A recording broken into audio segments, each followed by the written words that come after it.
that had been away. Haven't changed, had much to say. But man, I still think them cats are crazy. They were asking if you were around, how you was, where you could be found. I told them you were living downtown, driving all the old men crazy.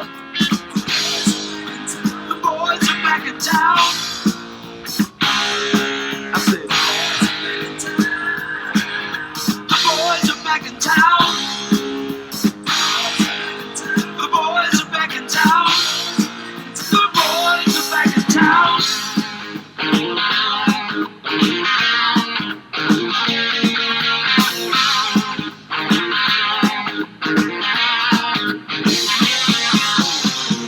We are back for the second episode of the Theology Monke podcast. They didn't believe in us. God did. We have succeeded in spite of the fact that John Oliver never sponsored us. But that is no matter. We have a new sponsor, God. Today, we will be talking about a Jewish synagogue service. Joining me in that discussion are two experts. First, we have living legend and ChatGPT himself, Felipe Moreno-Naya. And along with cross-country demon and theology connoisseur John Marco Moralia. Welcome, gentlemen. It's great to be here. Hello. Okay, so we're just going to start off, simple question. What did you guys think of the service? We can start with you, John Marco. I thought it was very different from a traditional Catholic service. I thought it was a lot more emotion behind it, and I thought people were very present.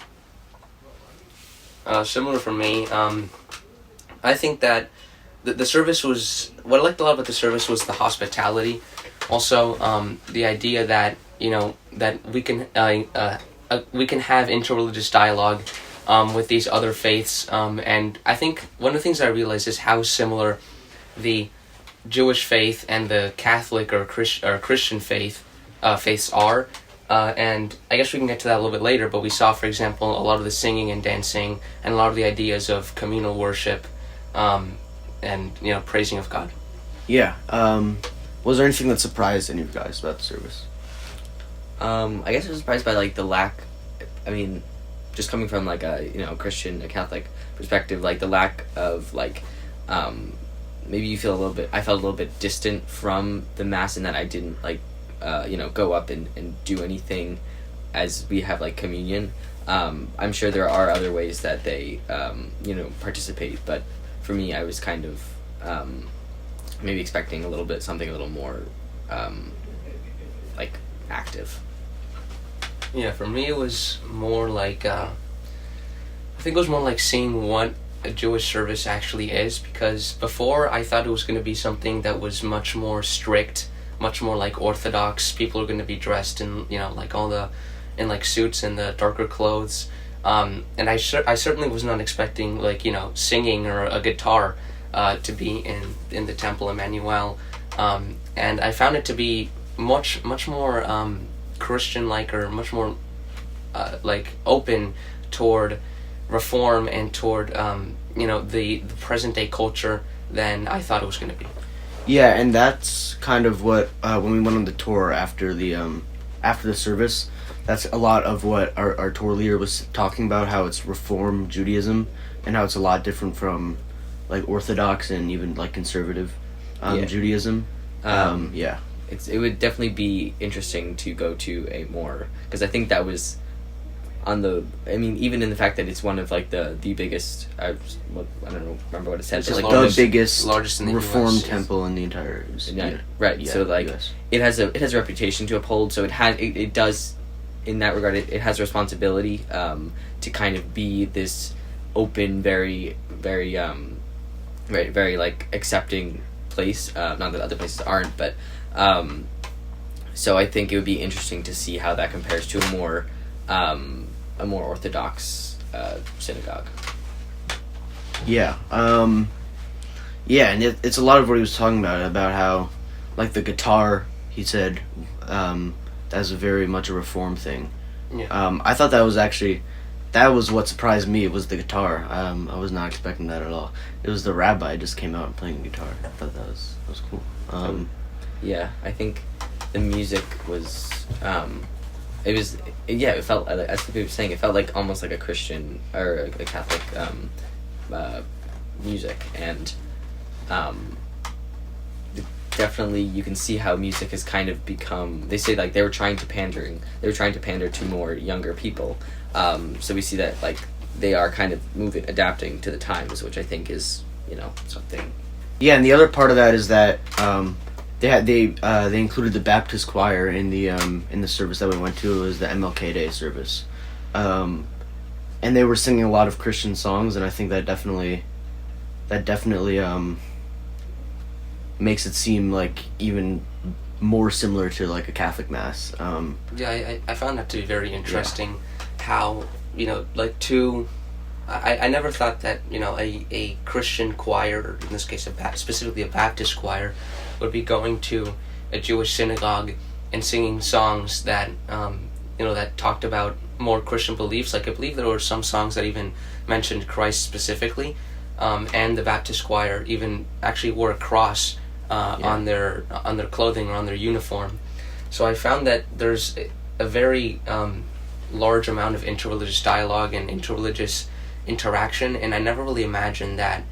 Although I knew that that these Abrahamic faiths were very close, I never thought that the interreligious dialogue would come to such an extent in which we would welcome one another, and we would go to each other's houses of worship and sing and learn more about each other's culture and each other's religion.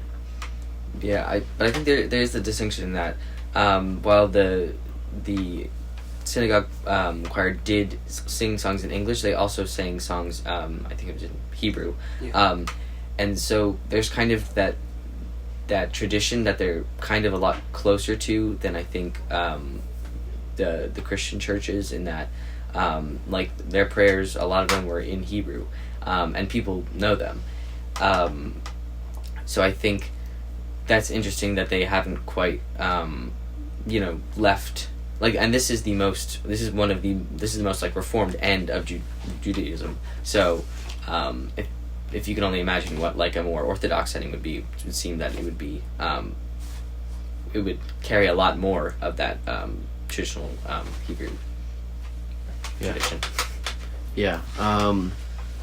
I think it's a good segue to our next question, which was, how do we think like the inclusion of the Baptist choir and the fact that it was an MLK Day service, like how do we think that affected the service or affected your experience watching the service?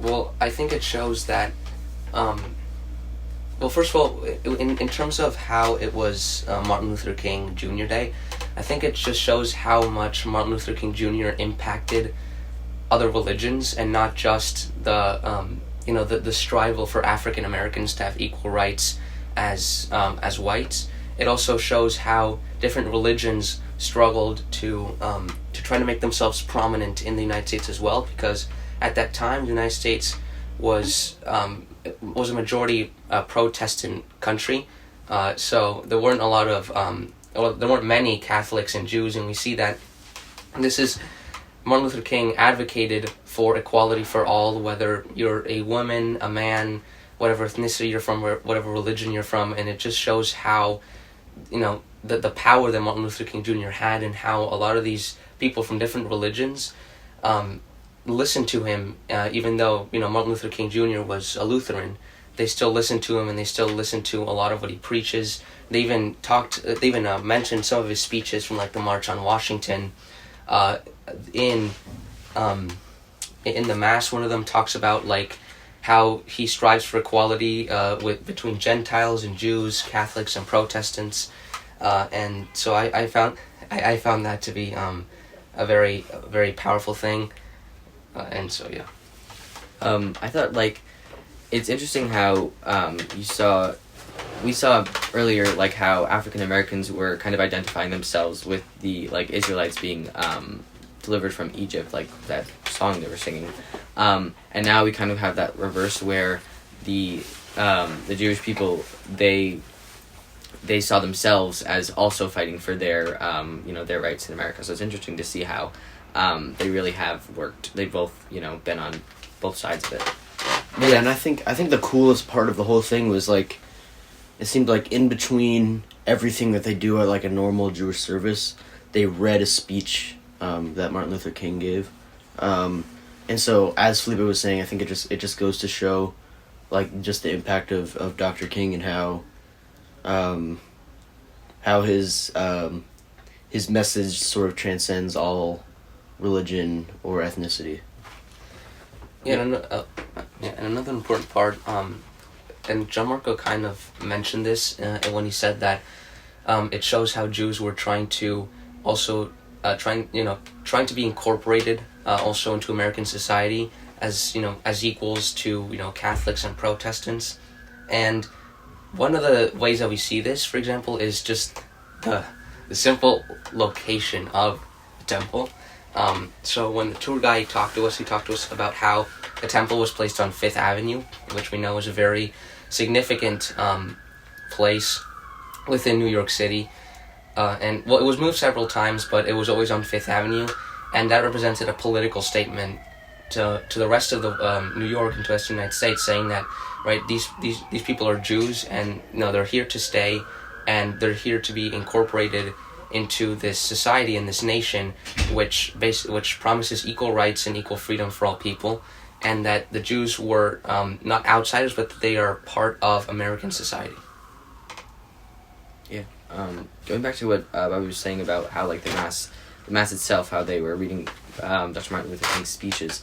I was surprised that they didn't read anything from like the Old Testament. I didn't really. Yeah. I was because it always has seemed like there's been a lot more emphasis placed on that in terms of in Judaism. So I don't know if that was just a special occasion because it was the Martin Luther King Mass, but I thought that was kind of strange.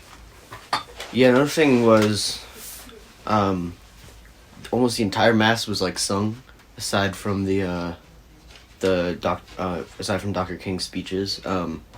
They sung almost the whole thing, which I thought that was very interesting. But also, it reminded me of the Protestant Mass that I went to at St. Luke's Church. It was Lutheran Church. They also almost sung that whole thing, which it was very honestly, the Reformed Judaism seemed to me to be very similar to a lot of Protestant sects of Christianity in terms of like their openness to other people and also how their mass is conducted. So I guess my question is, how do you think Reformed Judaism compares with Catholicism and Protestantism? Well, as we discussed earlier, the Reformed Judaism is much more open to accepting other cultures and other traditions. For example, one of the things was that the tour guide mentioned to us was that the wearing of the yarmulke was not required. It was not required, and in comparison with a lot of Orthodox temples or a lot of Orthodox services where the yarmulke is required, we're seeing that it's getting more toward the extent of it's what the people want, because it's instead of trying to create a sense that you have to follow these specific rules in order to get to the kingdom of God, it's you have to follow whatever you think God is trying to tell you, or whatever path you think God is trying to guide you through. This kind of refers to in Rhonda Burnett Blesch's mentioning of the I think it was the halakha, which is the path one walks, and how the Torah is not just a divine law, but also a teaching or an instruction. It's something that we should follow with joy, not with like remorse or in a sense that we have to follow. This is something that we're eager to follow. So I think that was very important, the notion of applying to the individual. Again, having this communal aspect, but also applying to how each individual wants to guide their faith, rather than forcing certain religious practices on people.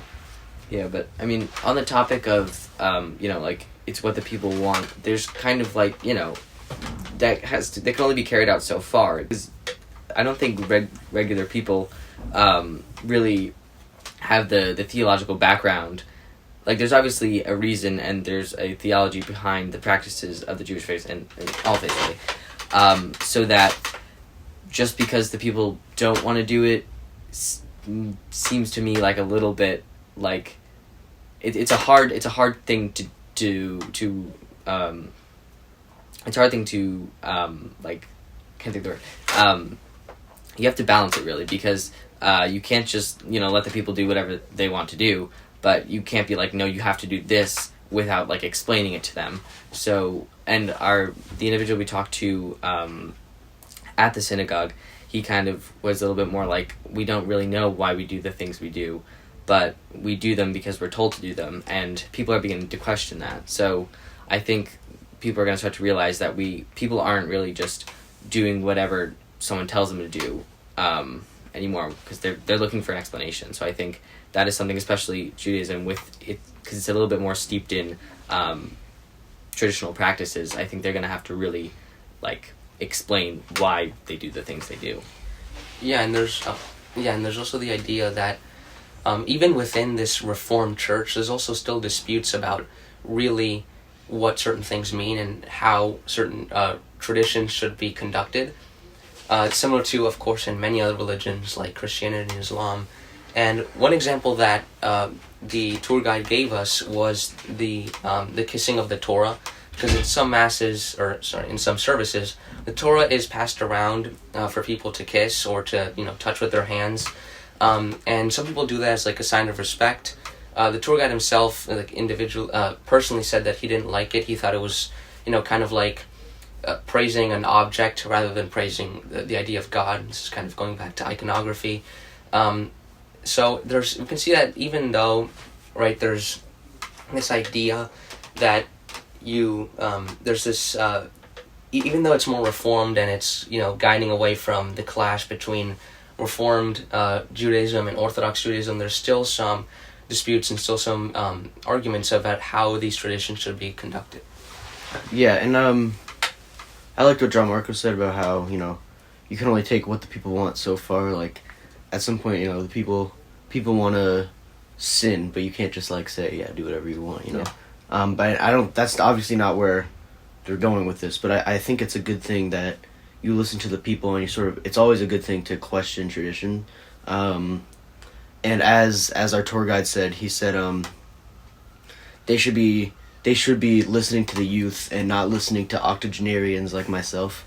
And I thought that was actually really interesting, because a lot of faiths are hesitant to change and hesitant to listen to what younger people like to think. And yeah, so I thought what he said was really interesting, and he was really open about it, even if he didn't agree with everything that they were changing about their religion. I think especially for Judaism, where like for so long they've kind of been like, we need to keep our tradition alive so we can keep up our like national identity, but now they're not exactly now Judaism is not a national, or Israelites are not a national identity anymore, and so now they have to kind of how do they balance people who have no like who are not historically from that area, and how do they incorporate them into Judaism, because those practices don't really mean the same thing they mean to someone who's more like heretically not heretically in terms of their like ancestry or historically Jewish. Worth doing. And back to the question of like Reformed Judaism and comparing that with Catholicism and Protestantism. I said it before, but I think in my opinion it's a lot more similar to Protestantism. Like I went to an Episcopal school for my whole life, like before Regis, and they were always like, they're very open about everything. I remember the tour guide said that they do gay marriages now at the temple, and that's something that's like Episcopalians and a lot of Protestants are very open about. Also, the temple had women they had female rabbis, which is also something that Catholicism doesn't have. but Protestantism does. So I thought actually the Reformed Judaism was very similar to Episcopalianism, as I have a lot of experience with that, and also just other Protestant sects as well. Yeah, I think that's largely, it's partly because they're not really eliminating, but they're focusing less on like these hyper like traditional practices, and they're kind of focusing on more on how it works for like people. So I think and we've established that the religions are inherently related, at least. And so when you kind of take away the traditions associated with Judaism and traditions associated with Christianity, there's even more similarities. So I think you're going to find as like they both kind of move away from like what they historically were, that they will maybe even become more similar. So we are actually going to switch gears entirely. We're gonna talk about some of the architecture of the temple. It was very beautiful. A lot of it there were some Native American aspects of it, as our tour guide pointed out. There were some Middle Eastern aspects. It was very beautiful. And so my question is, how do you think the architecture influenced the service, or how you experienced the service? Well, I mean, I think it put me in kind of like, it made me feel as if I was in within Jewish culture, right? So, like, I think architecture plays a very important role in faiths, in traditions, and we see that especially the mix in architecture shows just how diverse like the Jewish people are, because we know that although Jewish people want to keep their own tribal identity, they've become this very diverse mix of people, especially after the exile through the invasions of Assyria and Babylon, and how a lot of them went to Europe, and it shows just how like diversity plays a role in this, and also how Jews like keep a lot of their culture, right? As you pointed out, there's a lot of different styles of architecture. There's the Jewish style, a lot of Middle Eastern styles. There's even even the ark itself had a resemblance to an Arabic mashrabiya, which is like it's like a window that has these different like wooden patterns on it. And the balconies were similar. As you mentioned, I think the tour guide even mentioned that like the ceiling had like Egyptian patterns or something. So there's a lot of this mix of different cultures within the synagogue, and I think that's a very interesting thing. I also saw that there was a lack of icons, which is kind of what you pointed out before. It kind of relates to more Protestant faiths. Yeah, I think my biggest thing when I walked in, I was like, whoa, I feel like really tiny in this place, because Yes. I think, we've kind of had this, I don't know, at least it felt like, oh, there are synagogues, but like, you don't really see them, but like, here's a synagogue, and it's a gigantic synagogue, and it's, as we were saying, it's right in the middle of Fifth Avenue, and I think it evokes that same kind of like sense of grandeur that like a large, like, a basilica or, St. Patrick's Cathedral kind of bring. So I think it makes you like take a second, like you're kind of blown away for a second by just the scale of it. So I think it again, that's another similarity towards like Christianity, where it's like this is a huge thing, and it's a synagogue. It's not a cathedral, and I think it kind of shows how, like, as they were saying, like, they're proud to be here and to be right here. Yeah, and that's the other thing about it was just the location. Felipe, I talked about this before, but they said they put it on Fifth Avenue as like to show like, yes, we're Jewish, we're here, like we're not going anywhere. And then they moved it from like the commercialized area, which is around like the 40s, up to the 60s, which is much more of a residential area right next to Central Park. Just another way of just like, it's just a statement saying like, we're here, and we're gonna stay, and we want people to come to our service and worship with us. Yeah, that was another thing. They were like really very, very inviting. Like, Yeah. The hospitality was very good. Yeah, and I know that some of it has to stem from it being this, it being the biggest synagogue or the biggest Reformed synagogue in the United States, but I think that some of it even just extended beyond that in terms of just regular people who were there, which was what was interesting about it was that like it seemed to me like a pretty large number of people there were this was like, I don't want to say their first time, but that they weren't extremely, like, they didn't seem like they'd been going there from their birth. Like, I didn't see a lot of families with, like, young children. So I thought that was interesting that, like, they are serving as, like, kind of like a lightning rod almost. Like, they will absorb, like, all the people who are trying to get into Judaism. Like, their responsibility as this Reformed synagogue is kind of to welcome all. And I think they did that very well. And then the other thing that our tour guide was talking about was how the whole thing came to be. Like, it started off as just poor Jewish immigrants coming to New York City that, like, pretty much had nothing going for them. Sort of all they had was their faith, really. And it was just this amazing story of how they were able, like, over 2 centuries almost, to build this beautiful temple. They were able to work themselves up from the ground up to build such a beautiful place. And I just thought that was really powerful. And he actually said, like, if you don't remember anything that I'm talking about, remember this part. Like, remember the Jewish immigrants coming and being able to build this. And so I thought it was powerful how that's even possible. Yeah, I think that's what they want, like, remembered about it, is that, like, they worked for it, but now they're here.